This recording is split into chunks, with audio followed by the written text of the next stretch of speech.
Okay, good morning, Dad. Good morning. Today is Friday, April 11th, and we kind of have three wars going on now. We have the trade war between China and the U.S., or the U.S. and the rest of the world, I guess we could all say, and then the Middle East and the Ukraine.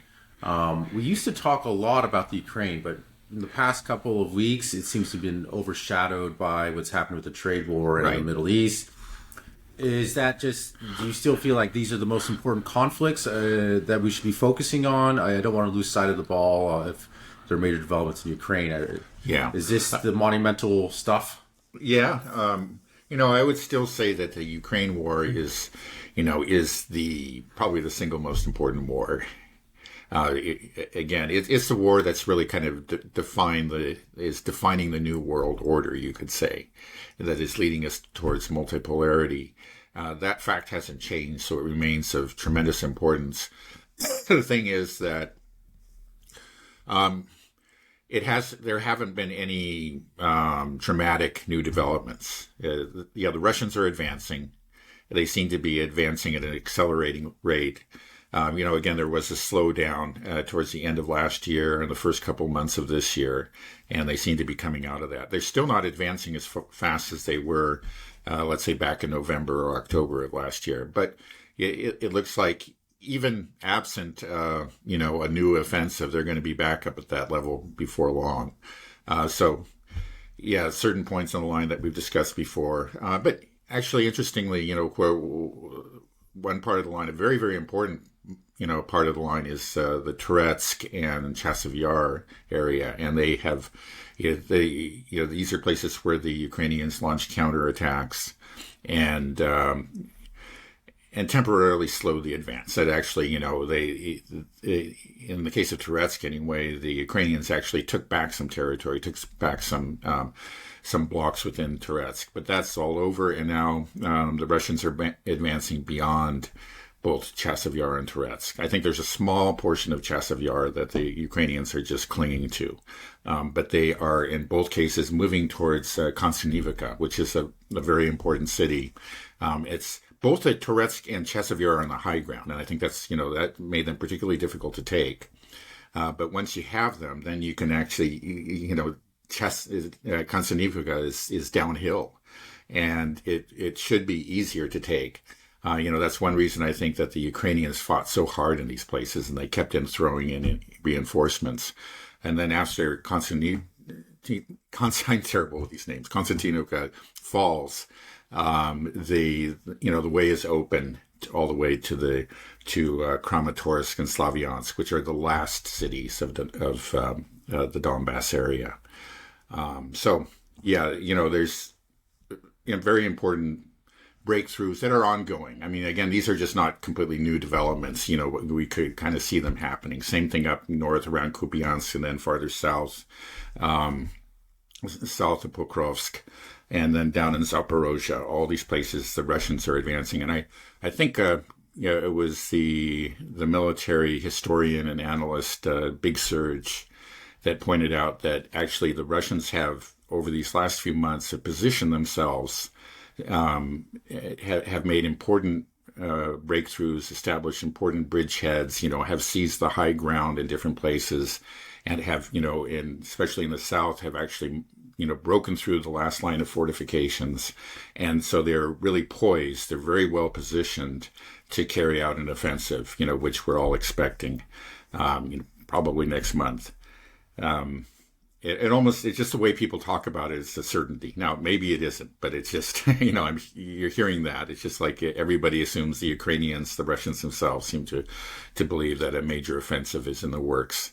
And they have positioned themselves very well at different points along the front line. Now, we don't know which way they'll go. They may try all of them, see where the Ukrainians are the weakest, and then pour in their forces in that area. That may be the way they approach it. We'll see. Okay, well, we'll just wait until that moment happens, if it does. Okay. So it seems like the Ukraine war really started the process of multipolarity, but then what we're seeing happen in the Middle East and now this trade war are kind of subsequent salvos of changing towards multipolarity, right? I mean, especially now with this trade war happening, I saw China has now retaliated up to 125%. And right now, it just seems like everything is just in chaos. The axe is raised, but we don't know where it's going to fall. Everybody online is getting a lot of memes drumming up. Everybody's talking smack, but I think we're being able to do that because we don't know what's going to happen yet. We don't know what the consequences of this trade war are. But so I guess the question is, when will we know? When will we kind of have an idea of what the effects of all this brinksmanship essentially is going to have? Well, I think we can,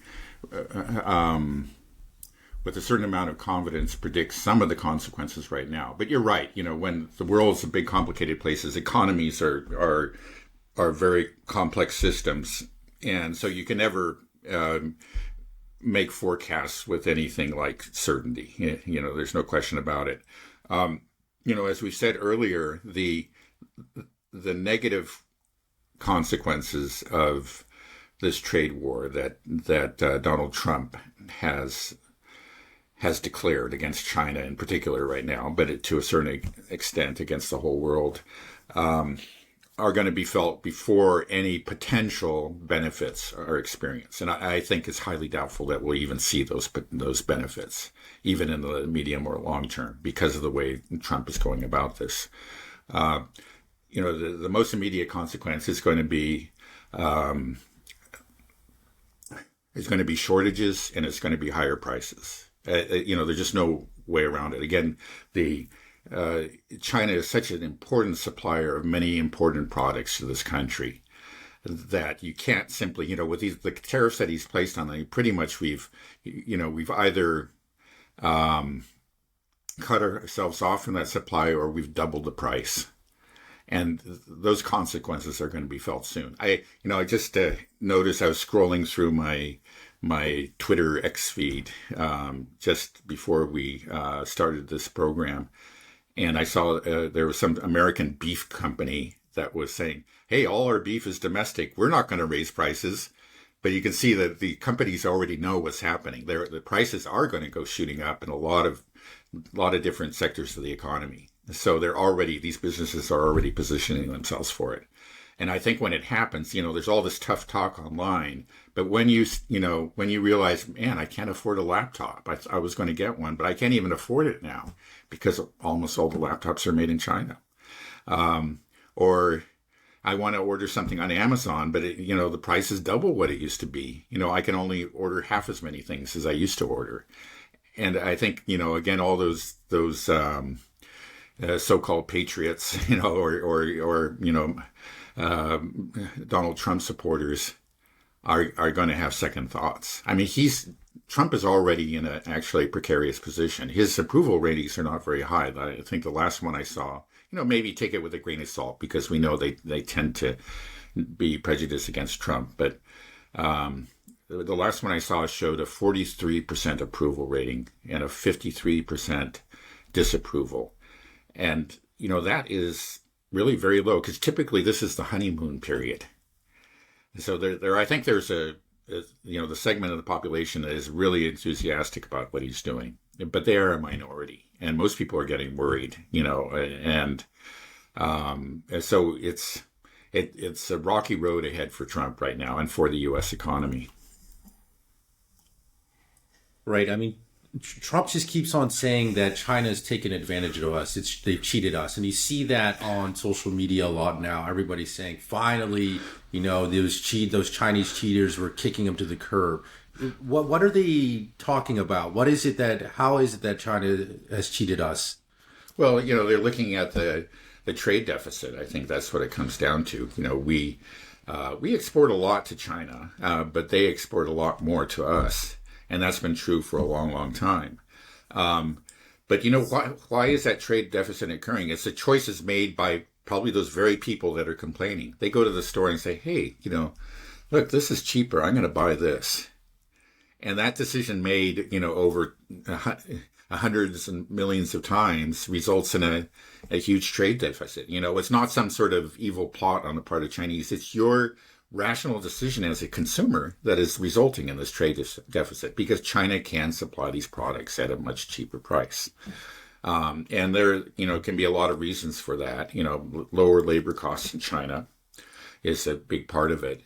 And, you can make an argument that to say, well, and people have made this argument in the past, and I'm somewhat sympathetic to it. I understand, the counter arguments too, but say, well, we need to protect our workers, for example, because they're being undercut by cheap labor overseas. So, you could do that. You can make that argument, and maybe it has validity. Well, first of all, it probably should have been done a long time ago, and it should have been introduced gradually in a systematic way, and not in this, in this really reckless and way that Trump is doing it.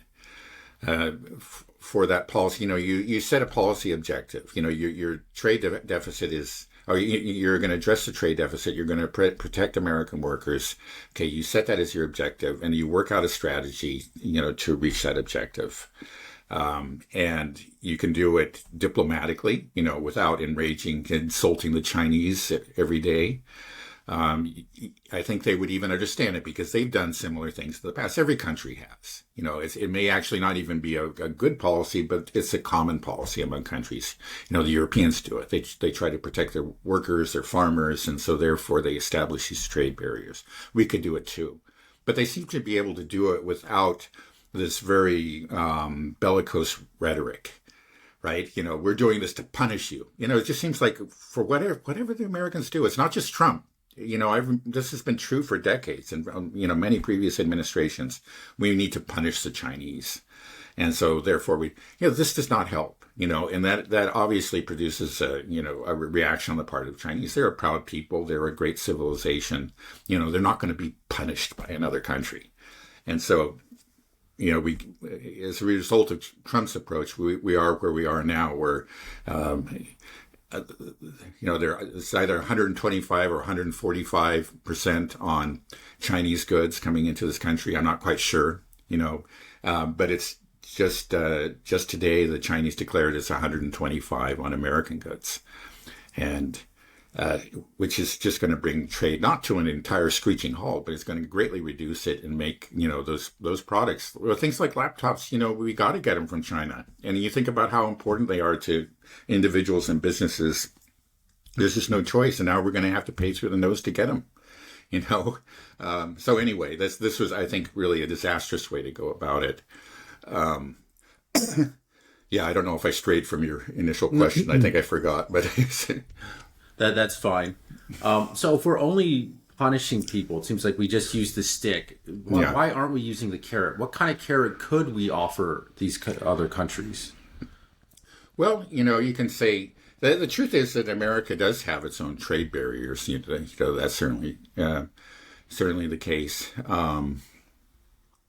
And you could offer to reduce them, but the thing is with, especially with these kind of policies, for them to be effective, you have to do it in a very systematic and rational way, and in as much as possible with bipartisan support. Again, because otherwise, in the case of Trump, well, first he's reversed himself on trade policy itself, several times in the last several weeks.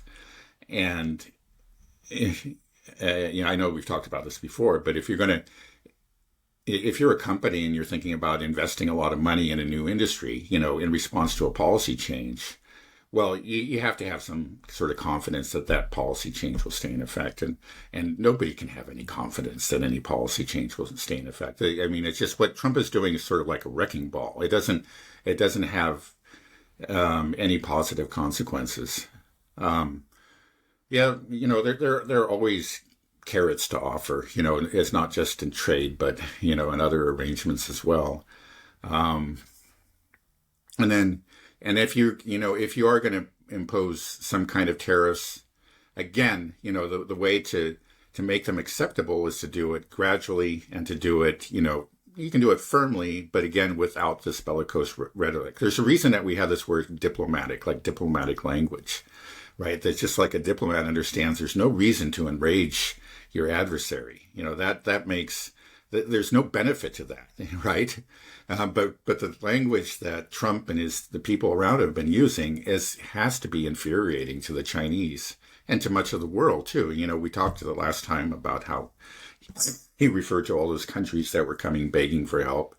I mean, um, that changes the perception of the U.S. It increases the resolve of all these countries to look for alternatives to the U.S. I mean, it does. It's you can look at it on two levels. There's a purely rational one. You just say, okay, the U.S. is not reliable. They're swinging from this policy to that policy. We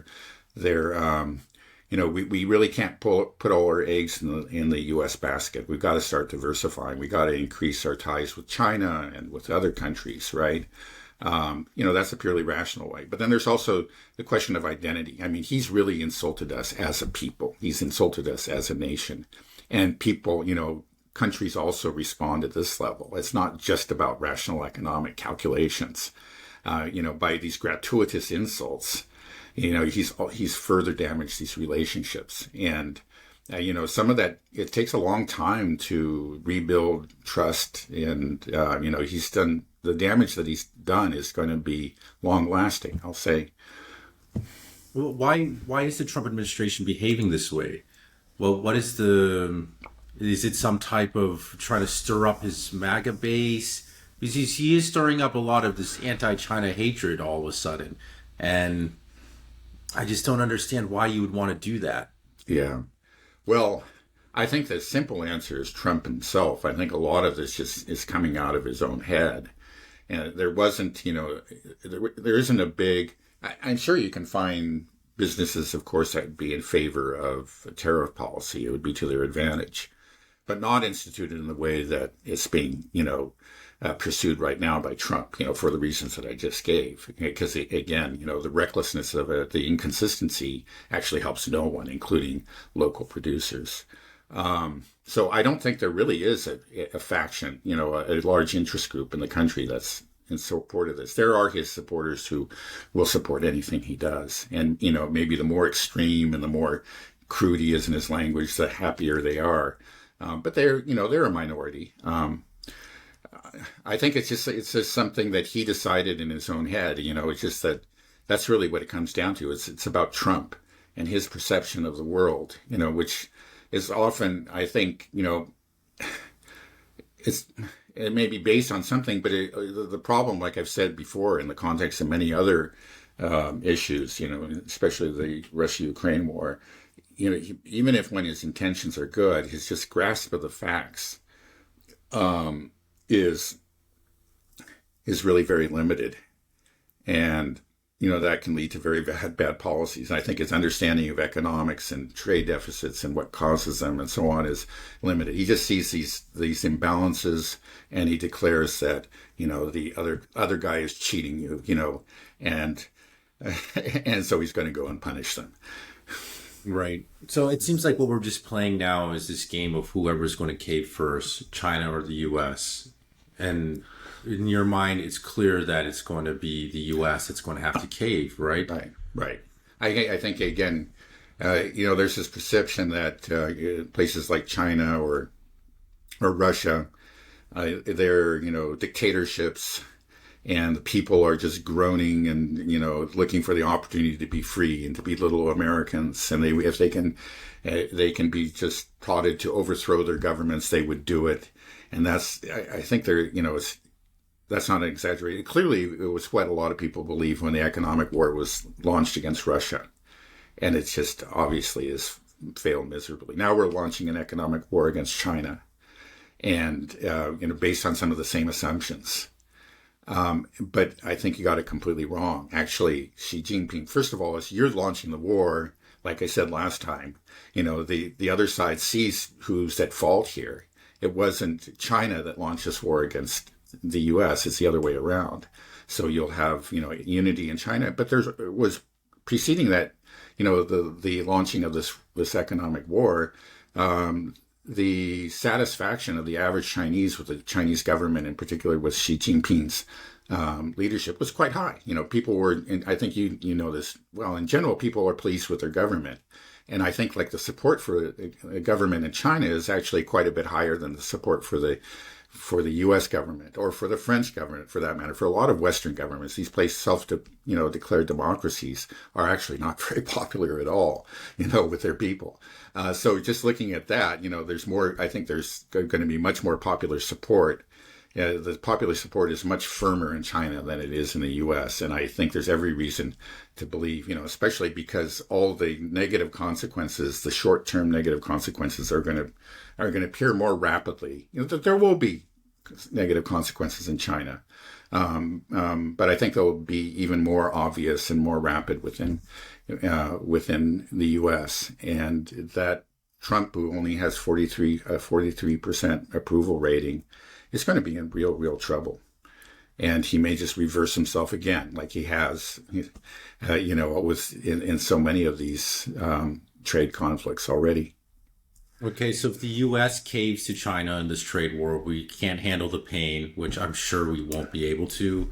What does that mean if we cave in? Does it mean that we just admit that we're the loser and we look kind of stupid, but nothing really changes? We can go back to normal and buy our laptops at a normal price? Yeah, it's going to be tough. Of course, Trump will never admit to being the loser. You know that. He'll say something that this was incredible, we achieved this, and there will be his supporters who rationalize it. No matter what he does, he reverses himself. This was a brilliant, tactical move. He's the deal maker. He reverses himself again. More brilliance, This is what we'll see. So, but I think most people will see through it. He backed down. This was stupid. And, he lost this economic war. Do you think he will back down? This is what I'm afraid of, though. It's like he can't admit that he's the loser. He's the art of the deal. Right. If it's just so obvious that, hey, this completely failed and we went through a lot of pain, and basically what you did is you just proved to the world that the U.S. is not the indispensable nation. It's actually a giant bully, and we don't need you anymore. People need China more than they need the United States. Basically, that's what this is, a litmus test of, right? Yeah. No, I think, and that is huge. The impact of could be absolutely huge. We've already talked about that in the context of Russia, right? This was, the Russians demonstrated that you could survive without the West. And that, I think, really surprised and impressed much of the world. And that really changed the perception of things already. But this will simply strengthen that perception. And to a great degree, it'll, if you see the American economy, really collapsing, and you see China surviving and thriving, and much of the world reorienting its way towards China, which is actually, that doesn't come out of nowhere. That trend already exists. But these actions by the U.S. government, both against Russia and China, are accelerating that trend, and again, taking us towards multipolarity. Yeah, it's interesting because we talked about Ukraine as the beginning of the end of multipolarity, stand up, and we talked about kind of there's these three pillars supporting U.S. hegemony, the U.S. unipolar moment, and that's their military might, the economic might, and the moral might, saying that we are the good people. And what I'm seeing is that kind of in Ukraine, Russia has severely damaged that military pedestal, showing that, hey, it exposed the weaknesses and rot within the military industrial complex. We don't have the manufacturing base to produce arms. Russia's outproducing all of NATO 4-1 in artillery shells and many other types of munitions. Our super weapons turned out to be not that super. They never worked, or only worked for a few weeks before the Russians were able to neutralize them. And then what we're happening in the trade war with China is this is going to completely knock out that economic pillar, that idea of that the U.S. is the economic powerhouse of the world. They are the indispensable nation. You have to do business with the United States if you want to survive in this world. Russia's already actually shown that to some extent through the sanctions, but China is going to be the big one because China is the one that the largest population, or second largest after India. But it's the manufacturing powerhouse of the world, and they will be able to just crush the U.S. consumer. And so I think that is going to completely knock down that economic pillar. And then what we're seeing in the Middle East and with Israel and Palestine is that moral pillar being knocked down. The idea that we are the moral nation, where we are, shaming Putin for doing this, Xi Jinping for doing this, but come on over, Benjamin Netanyahu, come and we will give you 58, 68 standing ovations while you commit a genocide. And everybody can see this huge loss of civilian life that is being brought upon a captive population. So I think it's incredible that all three of these are kind of happening. Yeah. And then we were looking at going to war with Iran, which will just knock down all three of those even more: the moral, the economic, and military. It's done. That's why I just feel like this is it. This is kaput if we do this. Yeah, no, I think you're right. I mean, it's just, I could see that again, these pillars, as you described them, were already crumbling, but because of these recent actions taken by the Trump administration, the economic war and the potential war against Iran, what he's doing is he's accelerating those trends. Yeah, I think they're all collapsing. I'd also just like to add that the impact of the Chinese economic war is probably going to be even greater, domestically within the U.S.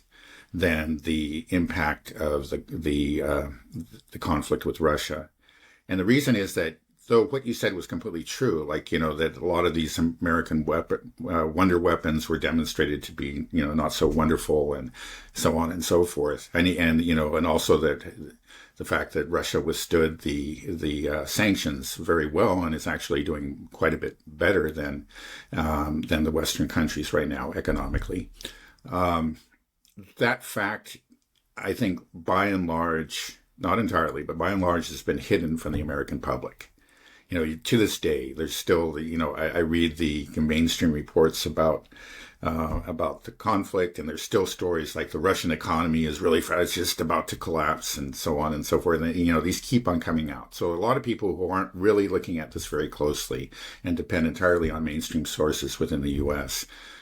have not been affected that much. They don't understand what the Russia-Ukraine war is telling the world, but the rest of the world, much of the rest of the world sees it now. But in the case of China, this is different because it'll affect our pocketbooks quickly, and that's something that Americans will notice. And so I think it's going to have a real impact on domestic opinion and domestic perceptions. That'll be really interesting to see.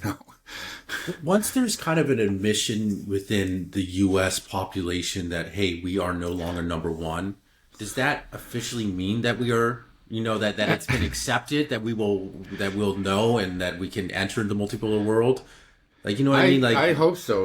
We should just humbly accept and bow out and say, okay, we're just a nation. We're a great power.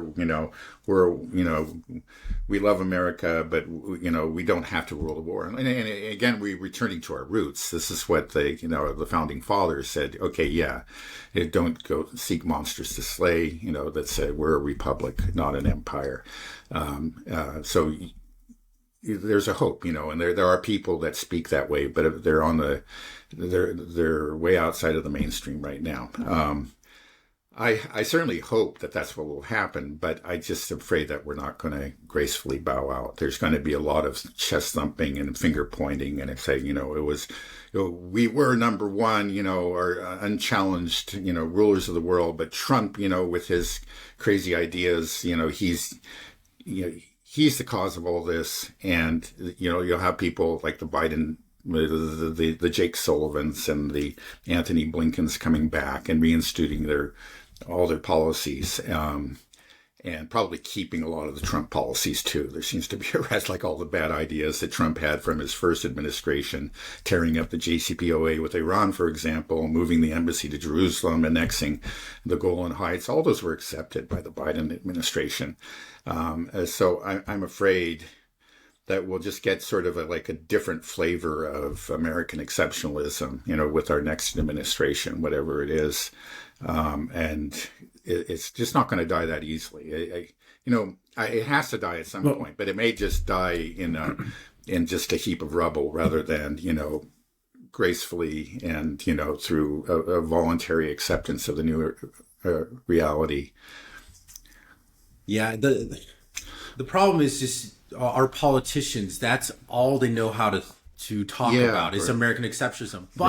But if the American population begins to reject that American exceptionalism and says like, hey, we need to, take a little slice of humble pie here. We aren't number one. This didn't work out with us when we tried to brandish our military might and our economic might. It's backfired. And every politician will go up there and say, we have this best military in the world. We are the indispensable nation. We are America, the shining light on the hill, and everyone. And if it doesn't elicit that hoorah from the crowd, then maybe politicians will get the sign like, ooh, maybe I can't just play on this America number one and wave my number one foam finger, the whole time. Right. Well, I hope you're right. You may be. I hope, there's a potential for that. I'm just not that confident. Neither am I. Just seeing, it's just so the way so many people talk on X and Twitter, it's just like, yeah, we're the best. And it's just, it's infuriating, this braggadocious behavior that's not founded in anything. It's like, really, what have you done, man? It's like, you're no different than, people in China, Russia, or Europe. You just, you probably don't do anything. Most of us, we just talk big with nothing to back it up. Yeah, right. It's frustrating. Okay, well, let me move it over to Iran real quick. So, unless you have anything you want to say. No, I think that's enough. Yeah. Okay. So, how are you feeling about the possibility of some type of negotiated deal with Iran now? I am afraid that it's very unlikely. And I say that, partly, first of all, because of the demands that Trump and the Israelis are making, demands that Iran can never accept. And I'm afraid that they know that, they're going to push these demands. I'm thinking in particular, like, you have to completely basically dismantle your program. The JCPOA was very, very strict. But Netanyahu is saying is that we got to do what we did in Libya, and that is essentially, just blow it all up. And the Iranians are just not going to accept that. Again, they see themselves correctly, as a great civilization. They're a proud people, and they're not simply going to bow down to a bully.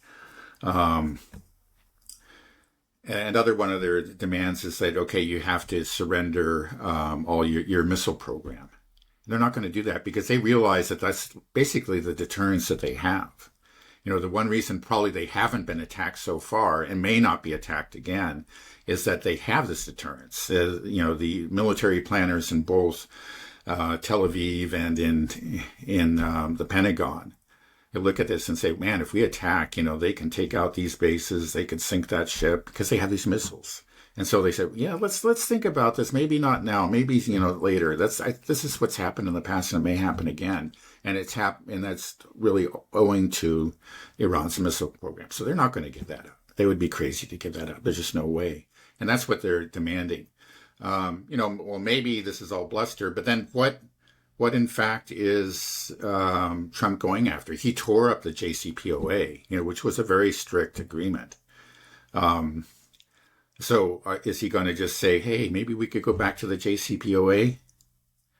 Again, how are you going to explain that? Well, you tore it up, you made all these threats, and now what you've done is you've admitted that you were wrong to tear that up, and you're going back to Obama's agreement. It's hard to see that happening. And then there's just a complete lack of trust. I mean, like, why should the Iranians trust anything that the Americans offer them? There would, and we know that. We've gone into the history of it, and the JCPOA is a prime example of that, of course. Why should they believe us?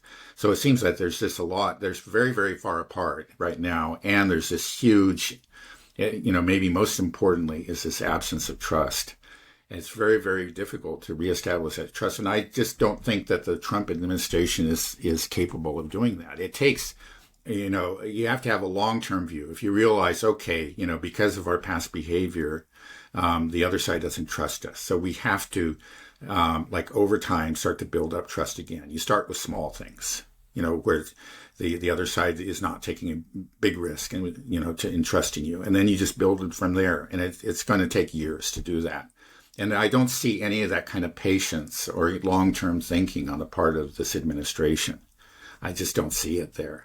I mean, again, it's just quite the opposite. It's just always quick solutions. They're always talking about, we got a ceasefire around the corner, or, the idea is you wield the stick and they come in and then they make the agreement and it's all going to be done.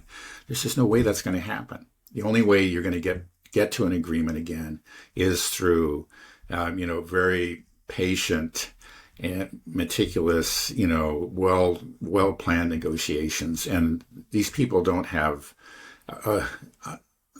just don't seem to, they don't have any of that, of those abilities. It just seems to me that, we're dealing with a very amateurish team. Some of them, like Witkoff, he's probably a very smart guy. I think he is. And, he could be a very capable negotiator, but he has very little experience. He has very little understanding of these places. And, so I just don't see it going anywhere. So it just seems so poorly thought out, though, if we actually try to bomb Iran. I don't know if they think that one bombing campaign is just going to cause Iran to cave. I don't know what they're thinking. What's going to happen is that they'll bomb Iran. Iran has said that they are ready for this and that they will retaliate.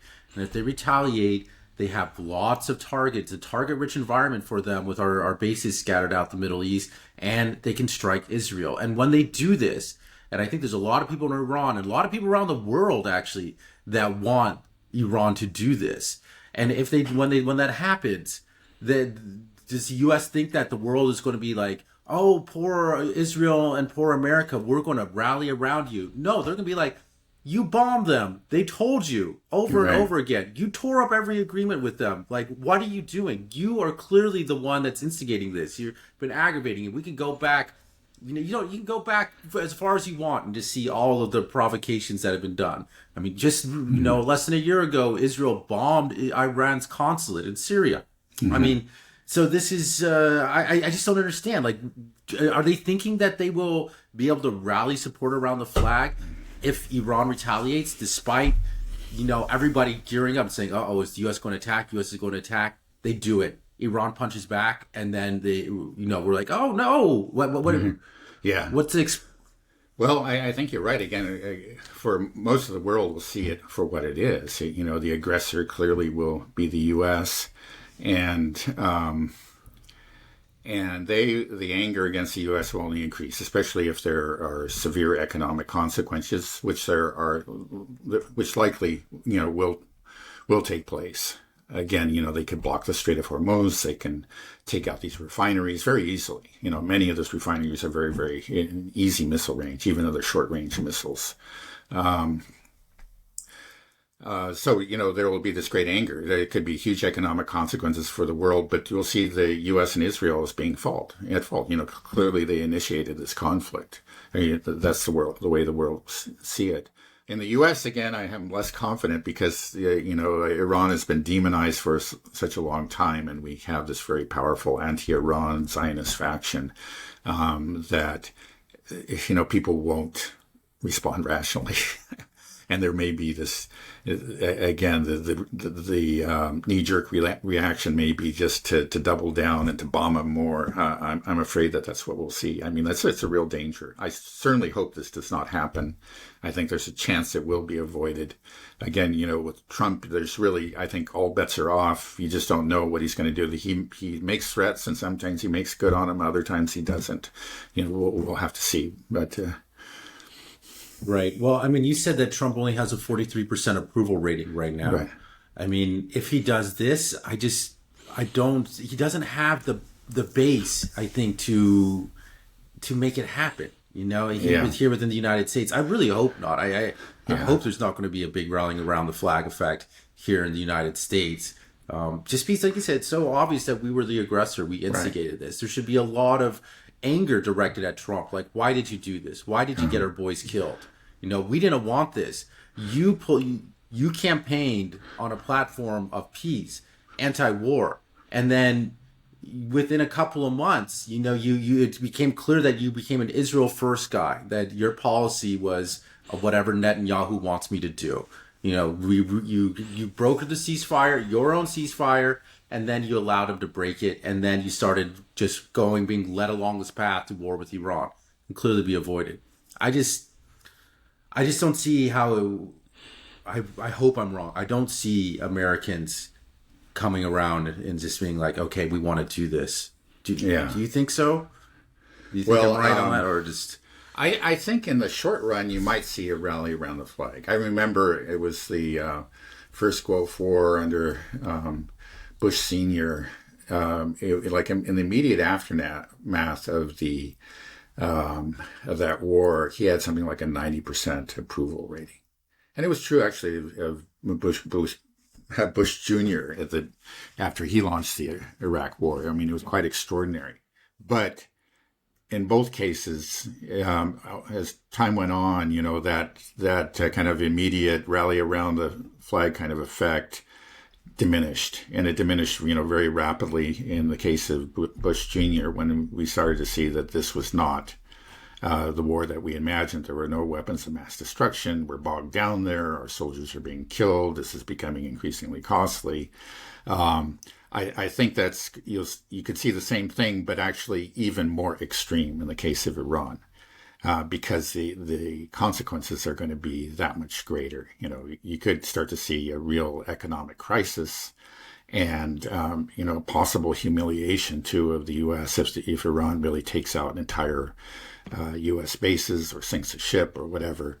Again, the immediate reaction may be that, okay, yeah, we stand by our leader or whatever, but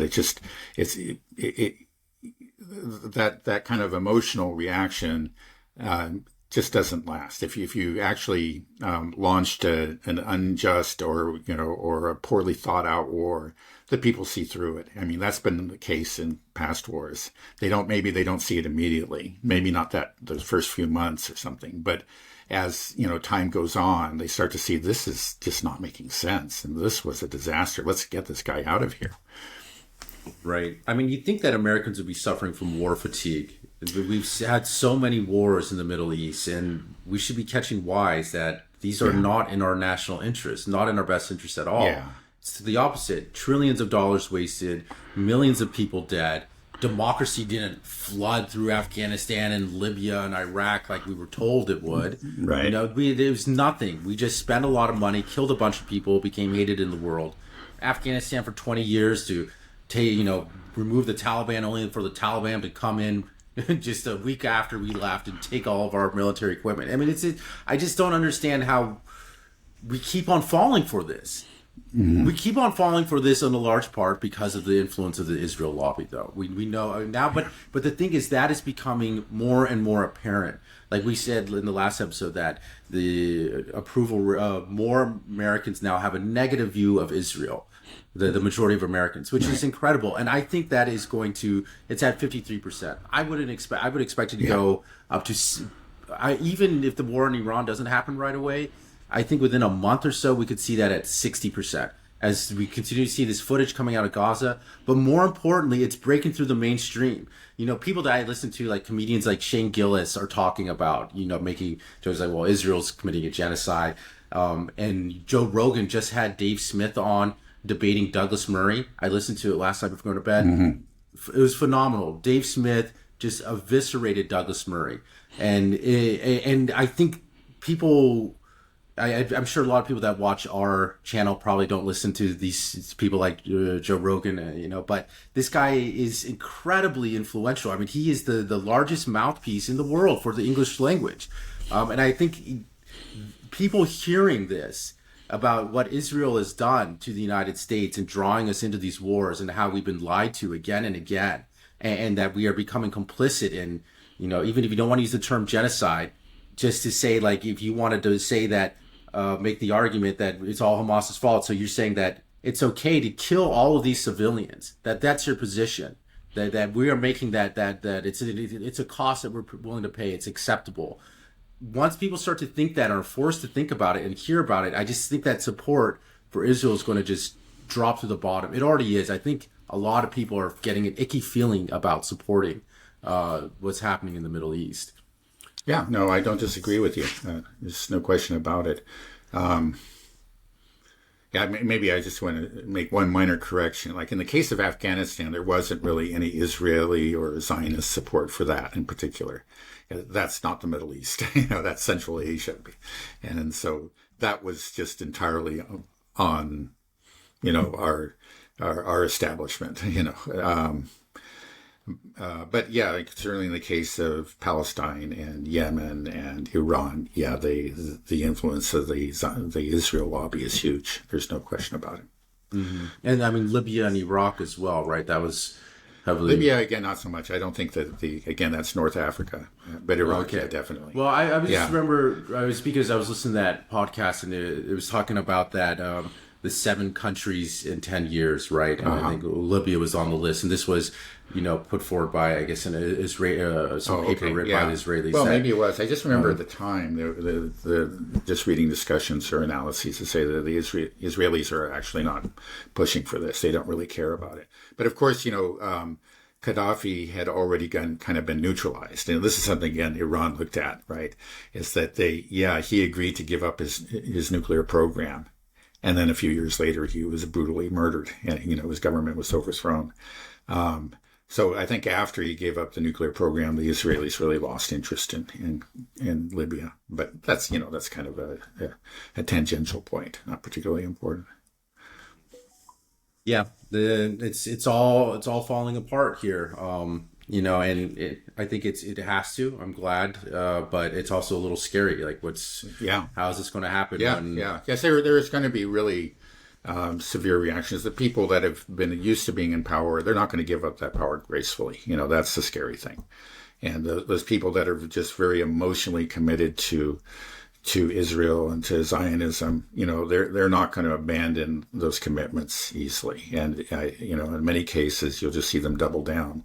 I think as you see within Israel, it's just like, again, it's very hard to admit that you've gone down the wrong path. And so what you do is you just shut your ears and double down you increase the violence rather than the opposite. Do you see a possibility of these conflicts emerging if we go to war with Iran? Obviously, countries like Russia and China have very valid reasons to be upset with the United States. They're closely allied with Iran. They will support it. They will prop it up.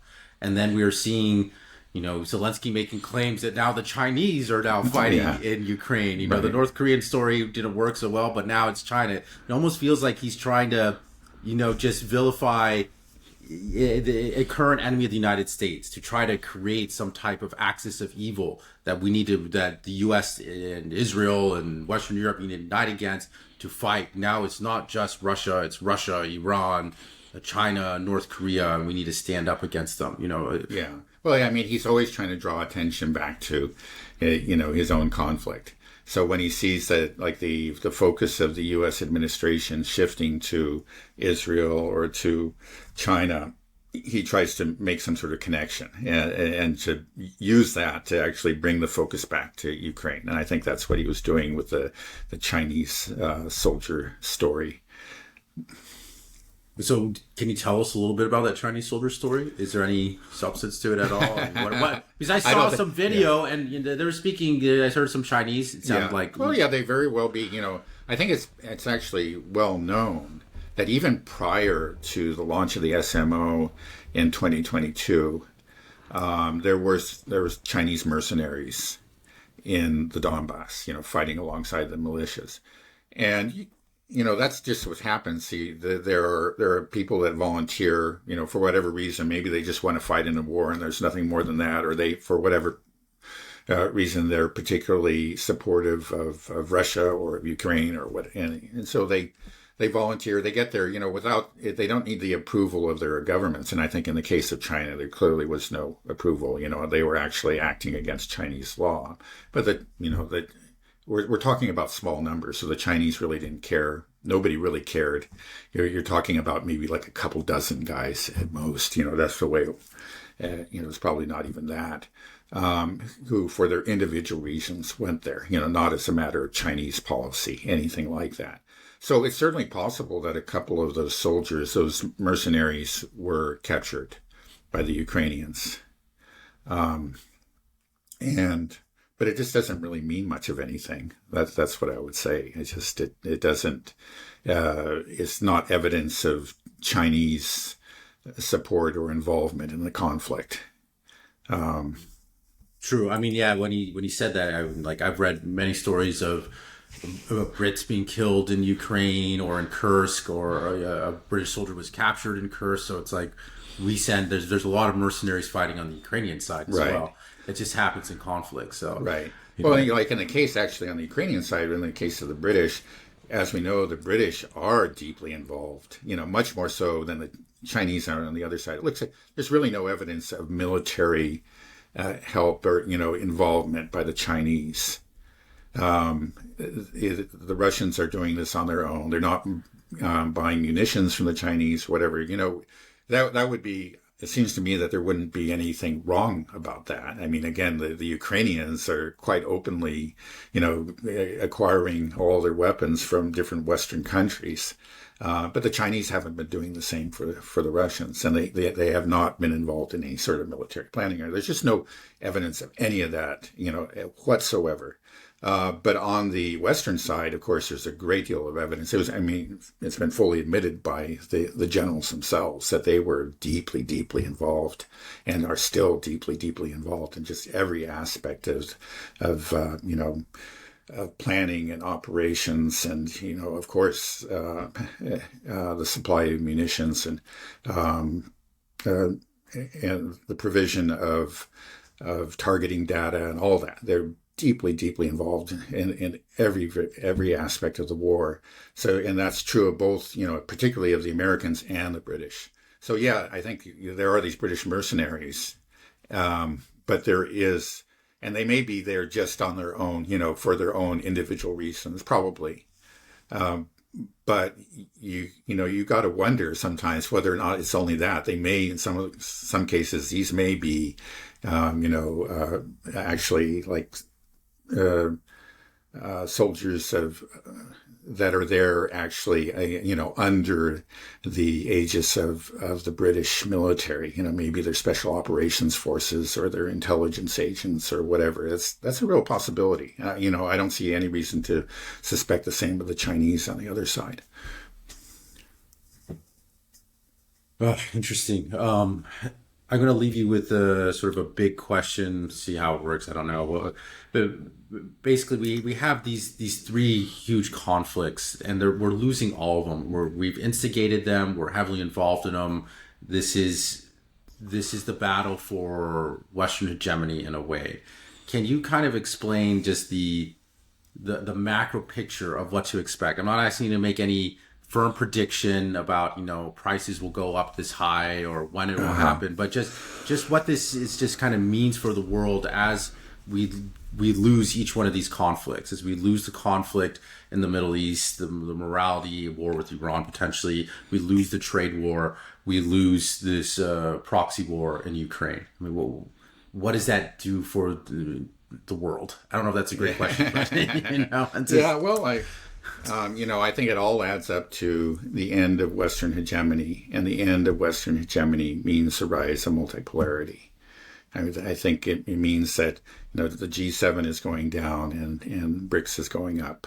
I think that's simple. That was a trend anyway, like I was saying. But by these actions, we've accelerated the trend, and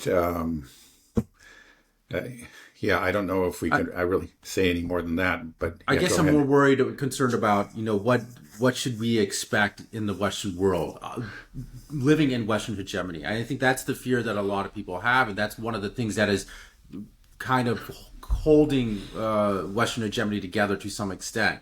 Is that we're afraid of what will happen if we are no longer the diktat of the world. We're the leader of this world, and all of a sudden we can't. Like, Is it something that people should be afraid of this future? Will we plunge into darkness?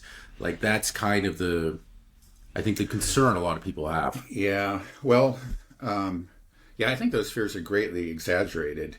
I mean, in the case of Israel itself, that fear is not so greatly exaggerated. You know, they have made the bitterest of enemies of all their neighbors. And so that, you know, by doing this, by going down this path of just pure militarism and, you know,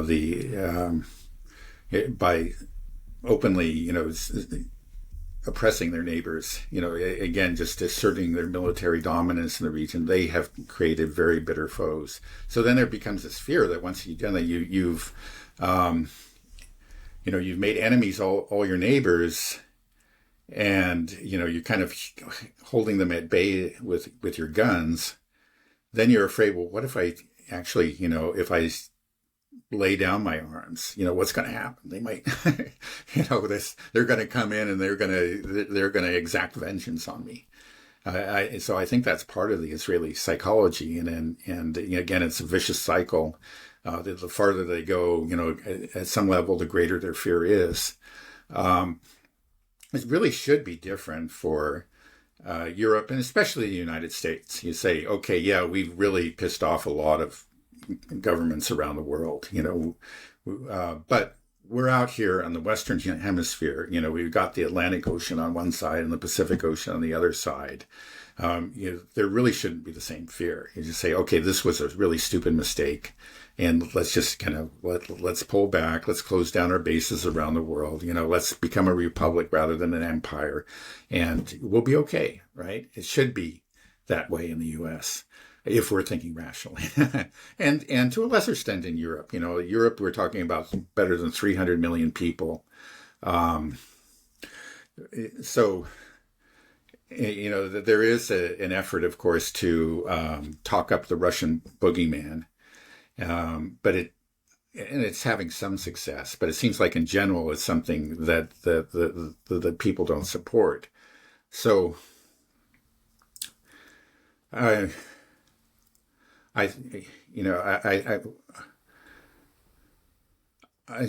think the fears really aren't rational. They are somewhat rational in Israel, you know, because of their own actions. But I don't think they're rational, you know, in Europe, and certainly not in the U.S. There's just no reason it would actually be to our benefit to just kind of again abandon this hostile bellicose rhetoric and these hostile and bellicose policies. You know, it's not just rhetoric, and make peace, you know, with the rest of the world. You know, accept that, you know, that we can't necessarily be the hegemon, and that.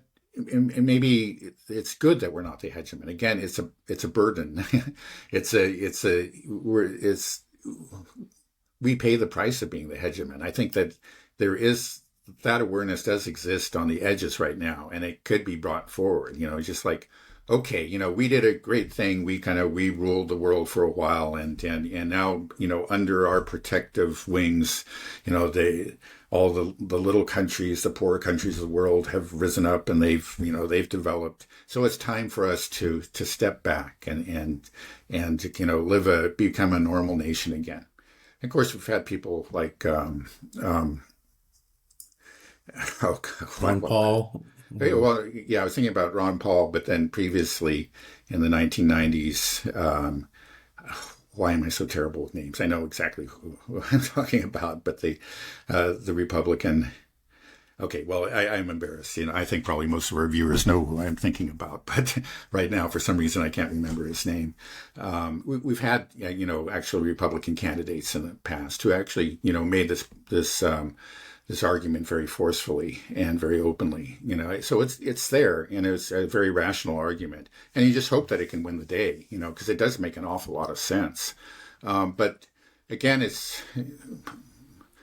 But humans are just not entirely irrational, are not entirely rational. And sometimes their rationality just kind of seizes hold of us. And I'm afraid that that's what may happen again. It's just that, yeah, there's really no reason to be afraid, especially in the United States. there's really every reason to step back and become a normal nation again. Pat Buchanan, that's what I was trying to say. I was going to say that, but I didn't want to sound dumb because I was like, I'm thinking of Pat Buchanan, but I don't really know him. So I was thinking should I say it? Yeah. No, that's what he argued quite forcefully. And, he had quite a bit of support when he did that. So anyway, you just hope that these people, the people who make this argument, and there are others on the left as well who made this argument, that they win the day. But you just worry that there will be this scapegoating.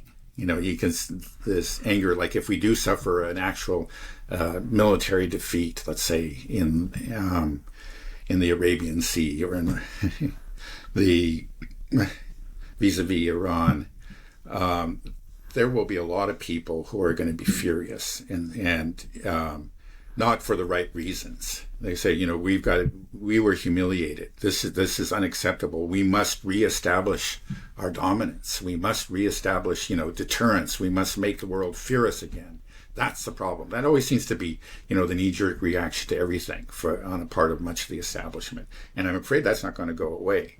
So we could see some, really very frightening responses. There's no reason to be afraid, but some people are going to be infuriated. They will not accept this, and if they won't take the lesson of these recent years and probably what's going to occur this year and the next, they won't accept that lesson and actually abandon the imperial project, abandon hegemony, but they will do whatever they can to reassert it. That's scary. Yeah, we see it all crashing down, but looking to the future, it's hazy. I just don't, and my mind will sometimes wander to the worst case scenarios, like plunging into chaos or darkness, and I'm wondering if I'm just, I shouldn't let my mind even go there. It's like this is silly. Like you said, we should be fine here in the U.S., Western Europe. It's a good thing. I want this to happen, but at the same time, I'm a little apprehensive. So just tell me when I need to stock up on canned goods, ammunition, a backup generator. Let me know. I'll try not to think about things too negatively. We'll watch things unfold, but everybody, we should be okay. Hopefully. I don't know. Maybe I don't know. I say that. But right. I simply don't know. Again, let's be honest, all of us. Let's step back 5 years or 10 years, whatever, however you do it, and who could have predicted what was going to happen? Like in these past 10 years, let's just say, any of it. I don't think anybody, starting with the Russia hoax and then, what's happened in these last 10 years. Nobody saw any of this coming. I mean, it's just, the whole thing is just so bizarre. I think only a fool is going to predict confidently what will happen over the next 5 or 10 years. It's just that you can point to those trends, I think, that are ineluctable. They are going to move forward no matter what. The question is the way that we respond to them. And, I'm afraid that we're not going to respond rationally. Okay, canned goods it is. All right, okay. We'll end it there. All right. Okay, have a good rest of your day and a great weekend. You too. Okay. All right, bye-bye. Bye-bye.